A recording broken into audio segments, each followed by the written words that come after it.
I am a big flower remedy girl. They absolutely work. Again, it's plants and flowers. Fragrance apparently covers 2,000-3,000 different chemicals that they can use under the banner fragrance. Nature, everything has got a vibration. We're all made up of fractals, and we're all connected and we're all joined. Welcome to The Wellness Way with me, Philly J. Lay, a layperson's guide to your natural health systems, your very own NHS.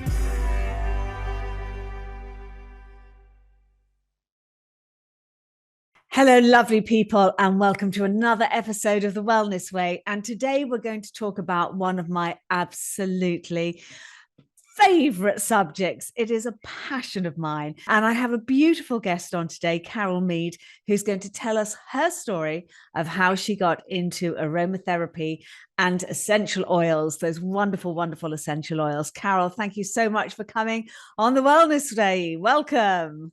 Thank you so much. I'm so excited to be here.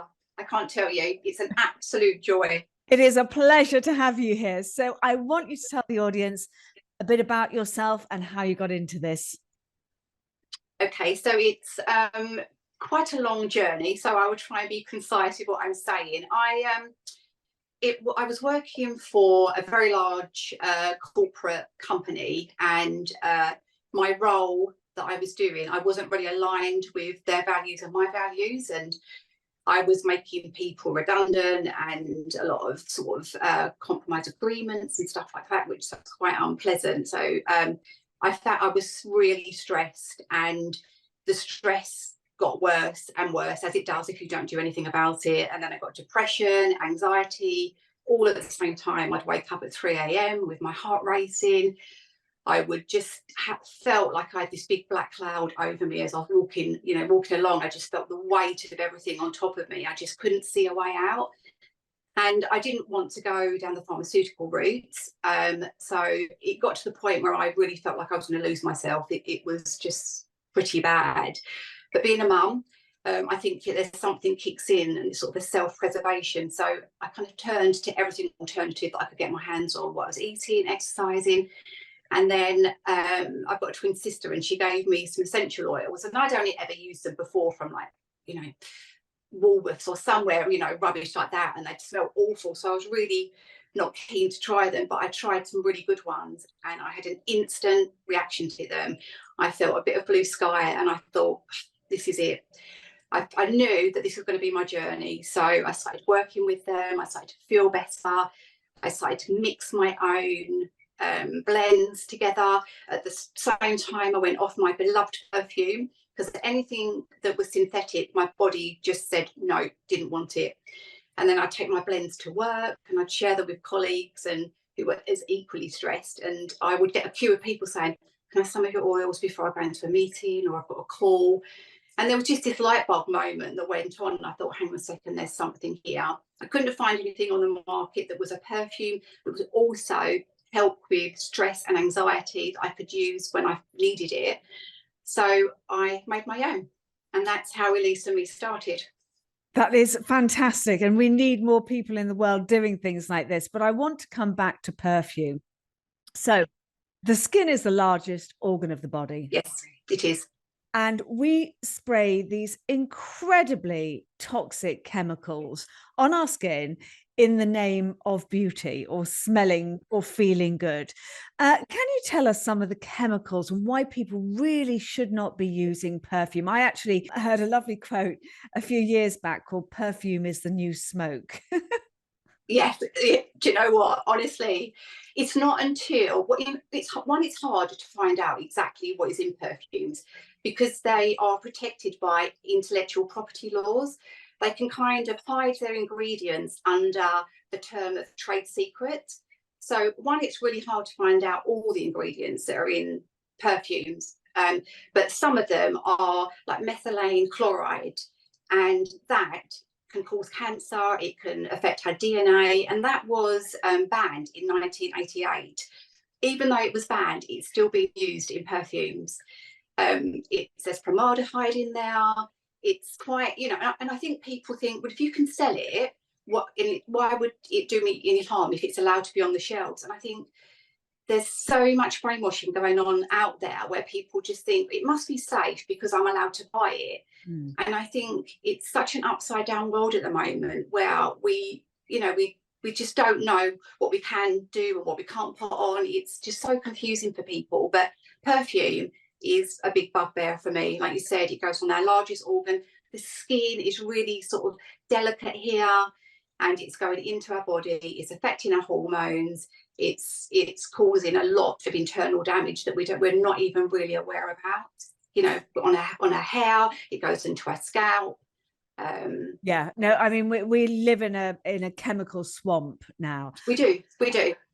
And you know, it's not just perfumes. If you look at, and I say in my faster class series, and don't get me even started on air fresheners. Let's start on air fresheners, because all of these things that we're talking about, guys, are so simple to eliminate from your life with essential oils. So let's start on those air fresheners. So if you're looking at the plug-in ones and they come under the disguise of being fragrance oils, so you're thinking that, oh, it must have something really nice. It had a picture of a plant on the front. But once you start digging and you have a look at the ingredients, like one of the ingredients in plugins, I won't name the name, but I think we all know what they are, is ethylene oxide. And that, again, affects our DNA and can cause cancer and a whole host of other damage. And that's going into our homes. It's affecting... It's in the air, so the air particles, and we're breathing it in, and it's got all these horrible toxic ingredients in them. It's, you know, I really do get quite upset about it. It's just so awful because we're just led to believe it's got, you know, fragrance oils. It must be nice. It's going to, you know, scent my home. It must be doing something good. Yeah, fragrance apparently covers 2,000-3,000 different chemicals that they can use under the banner fragrance. Absolutely. Which I find extraordinary. So they don't have to individually name them.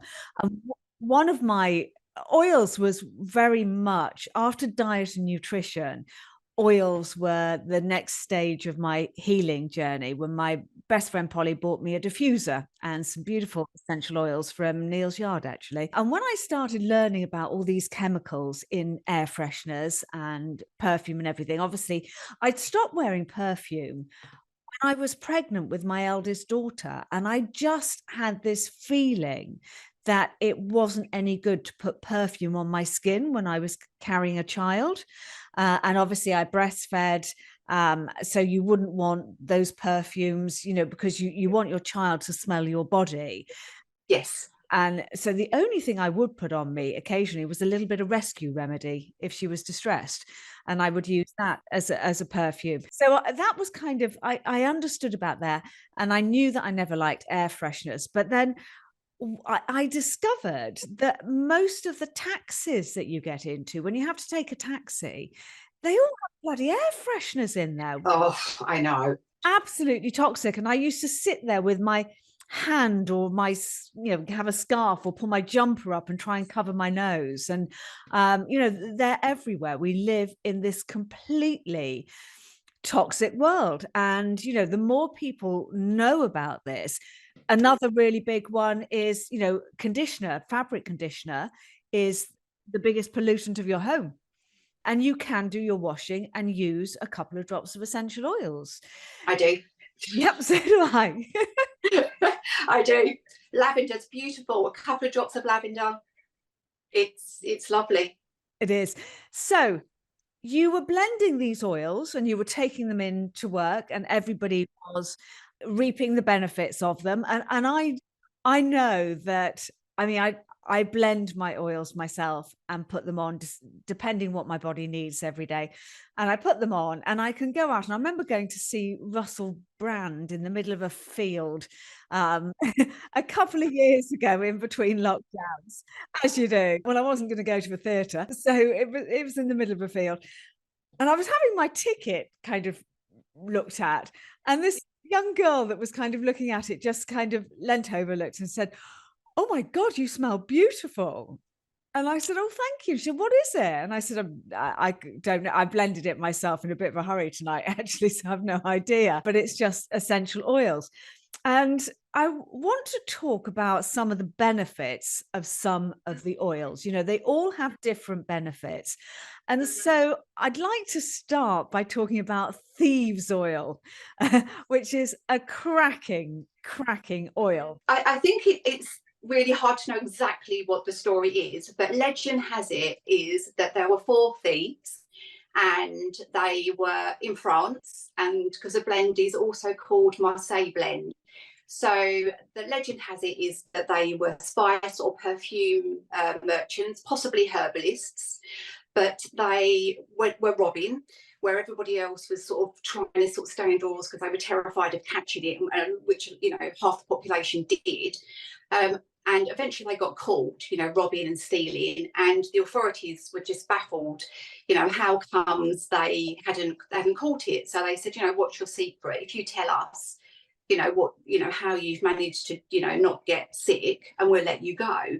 So they told them that they had concocted this herbal infusion that was a mixture of clove, lemon, cinnamon, eucalyptus, and rosemary. So they put that on themselves, and that's what protected them from catching the plague. That's what legend has it. But an interesting sort of add-on from that is the University of Manchester. They did some research on some of this, and they confirmed that essential oils, kind of this blend, was 99.96% effective of getting rid of bacteria, viruses, fungus. So they can support that actually this you know, the essential oil blend really did work, which is quite interesting. It's very interesting, and you didn't hear much about that in 2020 on the 5 o'clock news bulletins for what to do with our health. But all of these oils have an energetic vibration as well as a beautiful smell. They have this extraordinary energetic vibration. And Dr. Emoto, when he did all of his research with the water, you know, and then he froze it and photographed it, and I've got some of his pictures in my book, and he did it sometimes, you know, with prayer, sometimes with people speaking to the water, but he also did music, and he also did essential oils, and the beautiful shapes that grew within the ice particles from the oils. They are so powerful. And so, you know, a lot of people will just think they smell nice, and they don't quite get the energetic vibration that allow the possibility of healing. So can you talk to us a little bit about that, please? Yeah, I think it's because nature, everything has got a vibration. We're all made up of fractals, and we're all connected, and we're all joined. And so everything has got a vibration, and nature, especially plants, the trees, animals, their vibration is naturally high. You know, they're getting all their energy, their life force from the sun, and it's so everything in nature is high vibration. So if we are using plants, flowers that are made, and even eating, so if we eat more plant-based, we're using essential oils, our vibrations will increase. And people, you know, think, well, what do you mean about vibration? If we vibrate at a certain level, we're going to feel happier. And if we vibrate, and you know, we can vibrate high or lower, if that makes sense. So the more that we're taking in high vibrational things, essential oils, food, like nice clean water, we will feel happier because our vibration is higher, and we can deal with things better as well. We feel less stressed, we feel less anxious. We're not affected by what's going on out in the, you know, global world at the moment. It's quite stressful as it is.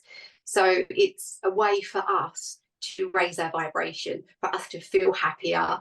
And it's a really easy way, because I think, like you said, yes, they smell lovely, but there's also an added benefit to it.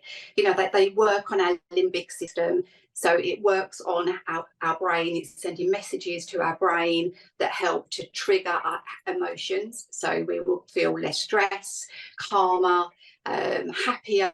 So they've got the power of that also, which is absolutely amazing. I think it's you know, everybody should be using them, I think. Yeah, no, I completely agree with you. And they have been a lifesaver for me. Now, my favorite one is frankincense. And part of that is a memory from childhood when I was at school and we had to go to church on a Sunday. And even though it was C of E, it was very high church. And so, and I was at ballet school, so it was quite theatrical, and we'd walk in and point our toes to the music, and we would swing the frankincense. And so that was the first oil that I had in my diffuser. And I thought I loved it because it reminded me of my childhood. But then I discovered that actually baby Jesus was given a medicine chest. And now I'm not going to get into whether baby Jesus was the Messiah or a very naughty boy, but you know, this man that lived 2000 plus years ago was given a medicine chest.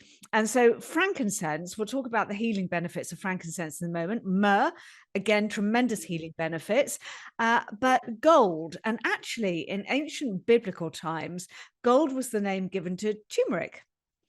So it looks like he was given a medicine chest. Now, even if he was given as in gold, the currency, it still has a vibration. So I do think that that was a medicine chest. Talk to us about the healing benefits of frankincense. It's such a beautiful you know, blend. There's lots of additional things that you get from frankincense. It's, you know, it smells absolutely beautiful. It's really grounding. It's really good to help us to center. It stops us from feeling, you know, really stressed. I think I use it when I'm feeling really hormonal. It's really good for, it's got lots of antiseptic benefits in there. It's a really good one to have around your home, and it was one of the ones I used a lot during COVID, because it's a really nice blend to, instead of using, you know, horrible anti-bac stuff, it's got lots of antibacterial properties to it. So that's a lovely blend to use. It's a lovely female blend. It's very empowering. It is so empowering. Then I'm going to come on to cloves. So cloves are amazing for the teeth and the mouth and sore throats. Yeah, I think, you know, we all know that cloves are great, like you said, for any sort of pain. They're really good for reducing any pain and inflammation.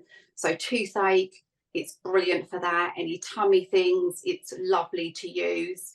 It also wards off ants. If you have any ants, and you can't get rid of them, it's a really natural way to get rid of ants. If you put some cloves in the, you know, like outside where, you know, your back door or in your garden, if that's where you get ants, and it gets rid of them as well. Yeah, I actually did that last week because I had an ant's nest come up on my patio, and there were so many ants, and they'd taken all the grouting out, and they were coming into the house, and they got into a plant, into the roots of the plant, and completely destroyed the plant. And I was just like, oh fuck, all over my living room. And so I just crushed some cloves, and I just put a little trail of it all along the French doors at the front. I haven't seen a single ant since. It's brilliant. They hate it. Yes, they absolutely hate it. And if you don't like spiders, peppermint is a really good oil to get rid of spiders. I shall tell my daughter that, because she has a complete and utter phobia about spiders. So do I. Yeah, get some peppermint oil, and you can wipe all around your window frames, inside and out, around your skirting boards. It completely, they don't like it at all. It repels them. So yeah, it's brilliant. It's absolutely brilliant. So rather than buying oils, I mean, I've got loads and loads of mint, including peppermint in my garden. Mm-hmm. So if I just got a bowl of that and I ground it up myself and put a bowl in, say, by my bed, my eldest daughter's really paranoid because somebody told her that so many hundreds of thousands of spiders are swallowed a year by people in their sleep who sleep with their mouth open. I don't know what the number was, and it doesn't affect me because I tape my mouth at night anyway. Good idea. Good call. Yeah, well, I do that for breath work so that I make sure that I never ever breathe through my mouth. So my mouth's taped, so they're not coming from me. But so if you crushed up some peppermint by your bed, then presumably that's going to stop your little fear of spiders jumping in your mouth. Yep, I would. But there's another way that we can also use essential oils is by therapeutic baths. I don't know whether you're a bath person. I am. Yeah. My Epsom salts with my essential oils in them is a must. And I'd say to anybody, any member of our audience here today, just once a week, if you can have an Epsom salt bath. And when you buy them in the shops, the supermarkets and everything, they're bloody expensive, aren't they? I mean, they are. Yes. Really, really expensive. But if you go to your little health food shop, I did this, and I just asked them to get a great big sack of it in for me. And it was a fraction of the price. And then I just got a couple of jam jars, and then I just blend my own, put a few drops of the essential oils in, swirl it around with my finger, let it sit. And that is a much cheaper way of doing it. So what are your favorite bath oils, and for what purpose, what remedies? Yeah, I didn't used to be a bath person. I didn't really have the patience for it. But once I really looked into the benefits that you get from not just plain water baths, you're going to get benefits. But well, it depends how dirty if your water's filtered, but if it's full of fluoride, then you're not going to get any benefits at all. But there's so many amazing benefits from taking a bath, a medicinal bath. So that's adding salts, whether that's Epsom salts, whether that's sea salt, whether that's pink Himalayan. You can mix them all up yourself if you want to. And then adding your essential oils. My favourite one is a mix of Epsom salts and sea salts. I quite like the crunch in that.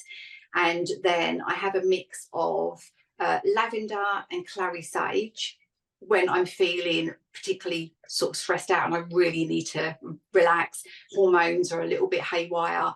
As menopause starts, we can feel a little bit in our head rather than sort of getting back into our body. So I will sit in the bath, I listen to a podcast, maybe one of yours, which I absolutely love.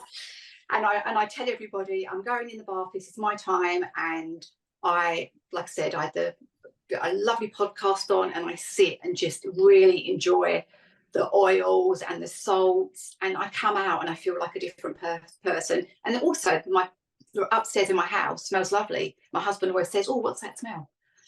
Because the steam, the hot water steams the essential oils, so you're also getting the benefit of it being on your body, but also the aroma in the air, which is absolutely lovely. It's a way to get rid of negativity. If you've got anybody, if you've been with people that are quite negative, we can pick up other people's energy. Salt is really good for getting rid of that, which is really nice. Now, you mentioned my second favorite. So frankincense is my number one, and then you came on to lavender. Now, lavender is an essential oil that I believe every single person should have in their tool chest.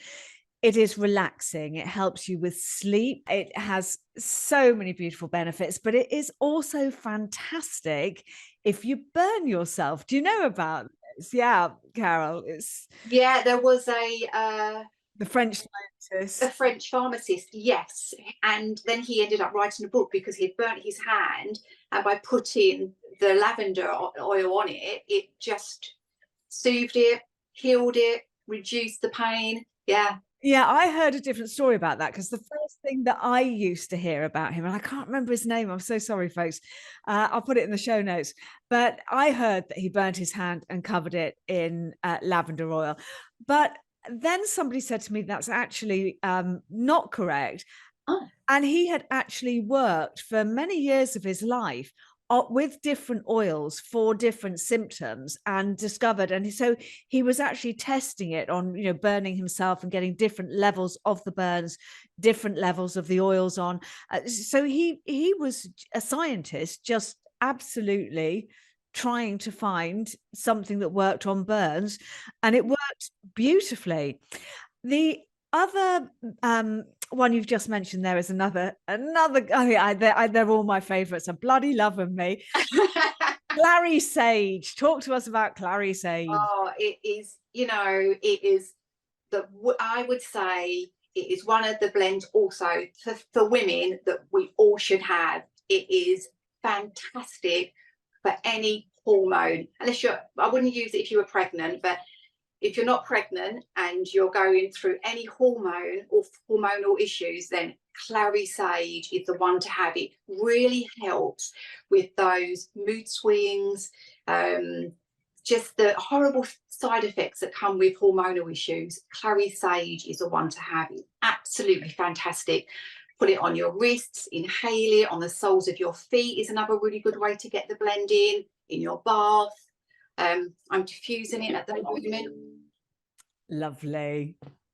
I love it so much. It's a really nice earthy blend for women. It's a really empowering blend as well. It gets us into our, you know, into our divine feminine, which I think we all really need to be. Gets us into our power. And I'm really, a lot of my blends, that's what I do. It's all for females to feel empowered, to feel good in themselves, because I think it's so important. And your blends are lovely. You sent me a couple of your blends and a little special one for me for my sexual energy. Absolutely, absolutely. So, and I can't wait to hear about that. Yeah, I will let everyone know eventually one day when it happens. So tell me, what is your absolute favorite, or have I covered those with mine? Is there any other ones that you... I would say rose is another one that is really powerful as well. If we're talking about vibration and vibrational sense, it is up on the highest of the highest. You cannot get any higher than rose. And I think that's why, one, it's so expensive, rose essential oil, and but it's so powerful. It can transform our vibration in just an inhale. It's absolutely powerful. You only need a tiny little bit of it. It's a lovely heart opener for anybody that's going through heartache. It's just really beautiful, lovely, gentle, bit powerful blend, I would say. I try and have a little bit in all of my blends, because there's something very angelic, but powerful. Well, if you look at roses, they are the flower of love. Exactly. If you look at the opera or ballet, and you know, especially kind of, I don't know if it happens now, but in the olden days, you know, in Victorian times, people would go along and see an opera or a ballet, and everybody would throw their roses onto the stage afterwards, because it has this power to release energy and the euphoria that is going on from performing, and it calms you down, and it just has these. And I learned about that on a course with the wonderful Dr. John Gray, who was my opening guest on this podcast. Brilliant.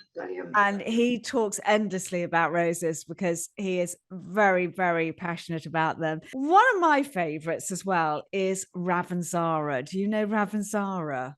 I don't. Oh, it's a cracking one that I discovered about 9 years ago. And it's absolutely fantastic for knocking a cold on the head. If you wake up and you've got that sniffle in, you know, and that tickle in your throat and everything, you just put a couple of drops of Ravensara on a tissue and just breathe it in and out, and it just goes. It's miraculous.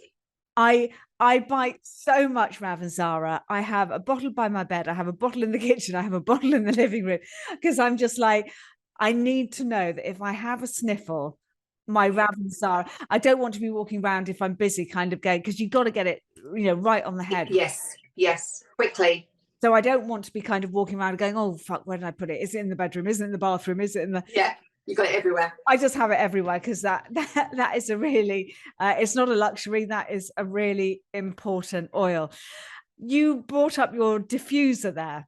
So let's talk a little bit about the fact that oils are incredibly powerful. Yeah, as you said, they are very powerful, and when you buy them in their concentrated form, so you'll get a small, like a 10 ml bottle, and you think, oh, that's not going to last very long, but it's super, super powerful. So you must, as you said, if use it with something else. You can't just use it neat on your skin at all. There's absolutely, it's too powerful. It will burn your skin. So definitely never ever use neat essential oils on your body. But with a diffuser, so something about this size, I don't know if you can see on the size of it. And a lot of people will be listening to us. So it's just a normal size, a pint jug. Exactly, about that size. So you would fit inside them, they have like a measurement. So you would fill it up with water, and I would do like 5 drops of essential oil. And that would be the very most, yeah. It's you don't need it, because the aroma, once it steams, it's powerful enough. And if you're going to mix it with something, I would always say, so if you were doing like 10 mils of say fractionated coconut oil, you would add something like maybe 10 drops of essential oils, and it would be in a bottle about that big.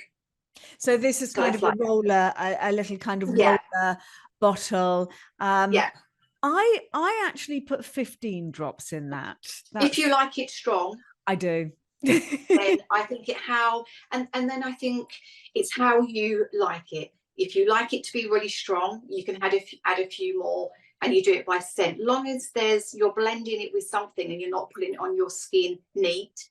But they're quite powerful. So when you're smelling the aroma, you'll know, actually that feels too strong for for myself, or like if you like it really strong, long as you're mixing it with something and it's not going on your skin neat. Apart from the lavender, which you can apart from the lavender, yeah. But also, not all essential oils are equal. So I would spend as much money as you can afford on an essential oil. Like you said, Neal's Yard are really nice, but something that's as possible organic. Yeah, and it's really important to point out here that if you're not using organic essential oils, if the plants have been sprayed heavily, you will be putting a lot of glyphosate onto your skin. Exactly. So they're not all equal, unfortunately. What do you use? Organic. Yeah, can you say what? Yeah, I get mine from a place in Cornwall that grows all their own plants. So mine come from Cornwall. So it's a private sort of company that make their own blends as well, and I'm lucky to get them from there. Very lucky. Very lucky. Datora's another good brand, isn't it? Yes. Yeah. That's really nice. They label all their blends, so every bottle has its own code, and you can see what farm it was from, when it was harvested. So their blends are really lovely. Again, they're a little bit expensive, but you're going to get a really beautiful oil, and I think it's worth investing, because if it is a small bottle, it will last you a really long time. It will do. I've still actually got bottles of essential oils that I used to use for my children when they were born. Do they go off? Because they still smell absolutely fine to me. But do you think they go off? The test is, do they still smell fine for you? And that is it. They're not going to last as long, because they haven't got lots of preservatives and additives to make them last long. But I, like you, have got some doTERRA blends that I've had quite a few years, a lavender one, and it still smells as beautiful when I open it. So I think that is the test, is if it smells off, then don't use it. But if it still smells fine to you, absolutely fine. I used to do a blend when my kids were little for knits, just combing through their hair to get rid of knits. Have you got a good knit blend? Yeah, they hate anything that is like strong smelling, so sort of similar to what spiders would hate. So anything like rosemary, eucalyptus, peppermint, something like that, and you can mix it. I used to put lemon in mine as well. Lemon is another really good one. Anything that's quite sort of more pungent, they really hate. And then you can mix it with some coconut oil, and then put it on. Yeah, It's like doing a really good hair condition for your kids, you know. And yes, it's time consuming, but the downside of it is if you don't do this, then your kids are going to come home at some point with a letter from school. yes, If you put your children through the schooling system, which I did, I'm just going to tap on that. But they'll come home with that letter saying that there's nits in their class, and you have to comb. And if they've got them, the chemicals that you have to use to kill those nits on the scalp are unbelievable. I know you don't want to keep the nits, but just by doing that combing, just getting a little bit on, you know, a couple of times a week, just combing the hair through, I think is a godsend. And, you know, luckily we got away with it pretty much. We had a couple of bouts of it, but very small, knocked it on the head with essential oils really quickly. And I talked also earlier about the rescue remedy oil, so the bark center, which again was a phenomenal oil to have in my tool chest when my kids were little. And I was lucky enough to be born in a little village called Brightwell-cum-Sotwell. oh, that's where his place is, isn't it? I went there last year. Did you? So I had no idea who Dr. Bark was growing up. Everybody just referred to him as this kind of mad flower man in the village. Did they? Yeah, you know, I mean, he was given no respect. I mean, it's unbelievable. And it wasn't until a lady who's now a dear, dear friend of mine, Lyndall, who's an astrologer extraordinaire, she came to stay in Brightwell-cum-Sotwell to work with my ex-husband, and she didn't want to stay in London. So I said, why doesn't she stay in Sotwell? And then she's near my mum. So as she's on her own, she doesn't know anybody in the UK, she'll have my mum to talk to, and my mum will have company. And so they rented a house for her off another friend of ours. We go, can we rent a house? And she said her first morning there, she opened her bedroom window and looked out at the view and started screaming because she saw Dr. Bark's house. Oh, And she didn't know it was in Brightwell. And she was just going, oh my God, there's Dr. Bark's house.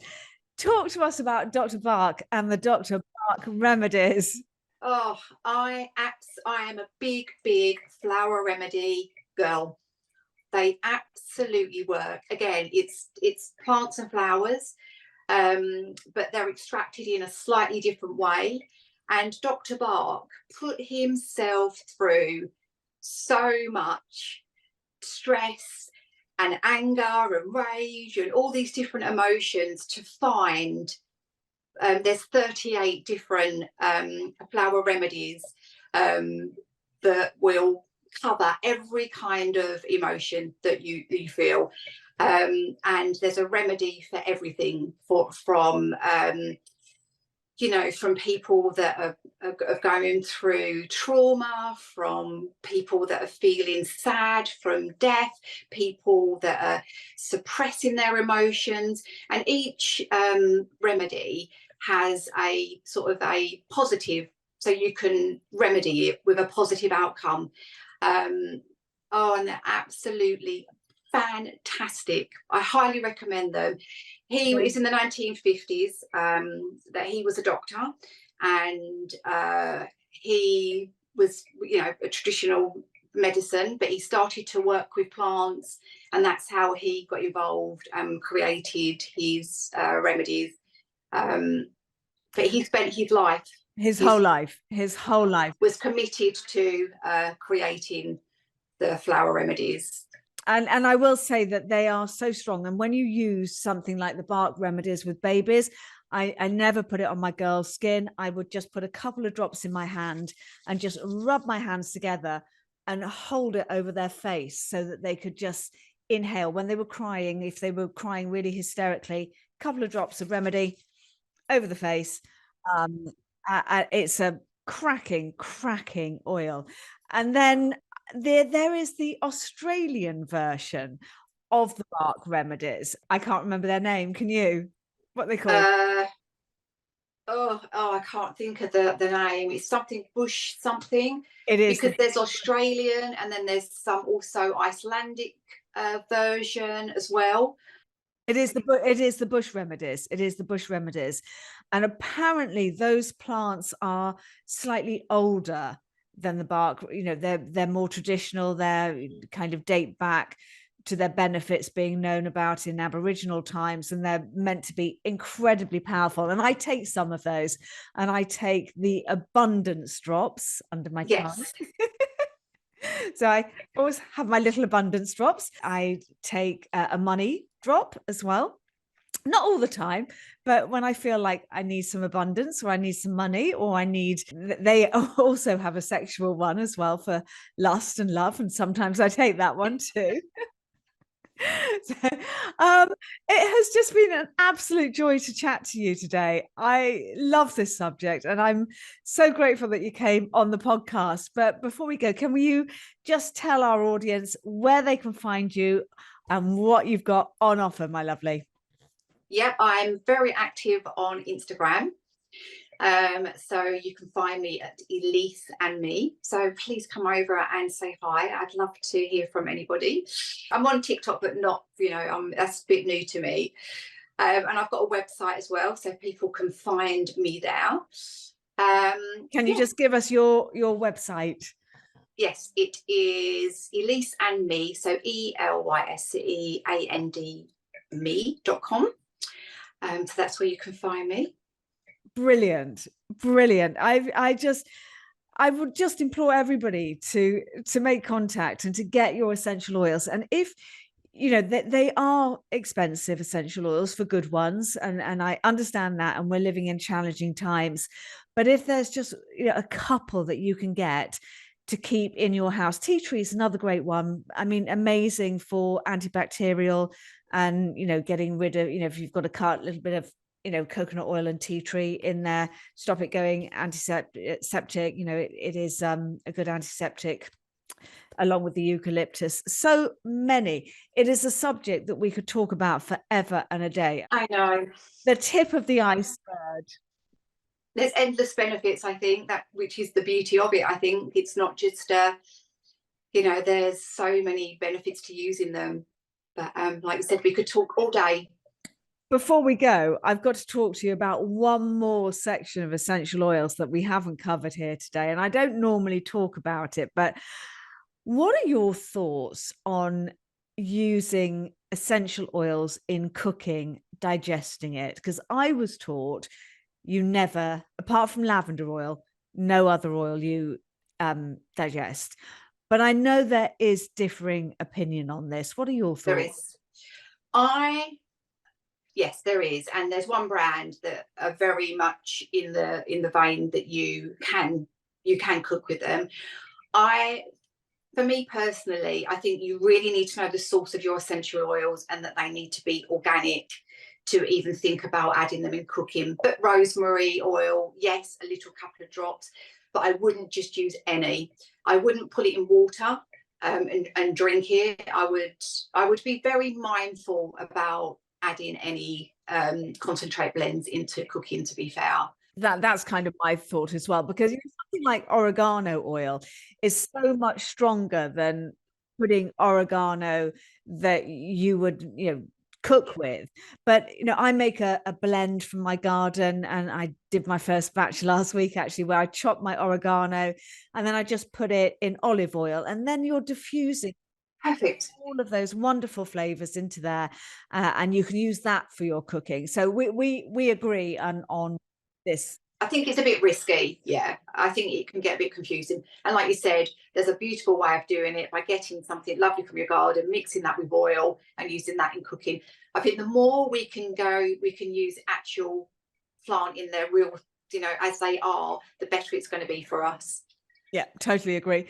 And, if you're listening, watching this podcast, and you haven't got the ability to buy some essential oils, I'm just going to give you a little hack that I use quite a lot. And that's just to walk down the street in the summer and stop at people's garden walls where they've got flowers hanging over, and just stop and do some breath work and just rub a couple of the leaves and smell it. And I have one neighbor who has got a huge, great big rosemary bush that absolutely hangs out onto the street. So every time I walk past it, and rosemary is amazing for memory, isn't it? It's fantastic. big memory one. I just break off a little bit and rub it in my fingers, hold it in front of my nose. So that there are lots of other things that you can do. But if there's one thing you do today, please try and get some essential oils into your toolkit of natural health. Oh, Carol Mead, thank you so much for coming on the podcast. Thank you for having me. It's been, I could talk to you for hours. I know. It's a big subject, but bless you. I will see you all next week. Lovely people. Have a fantastic week. Don't forget to catch up on some of the other podcasts if you haven't seen them. And really important, please subscribe, turn your notifications on, like, write a review, anything you can to help us with this reach of this podcast. Thanks a lot, everyone. Have a good week. Bye.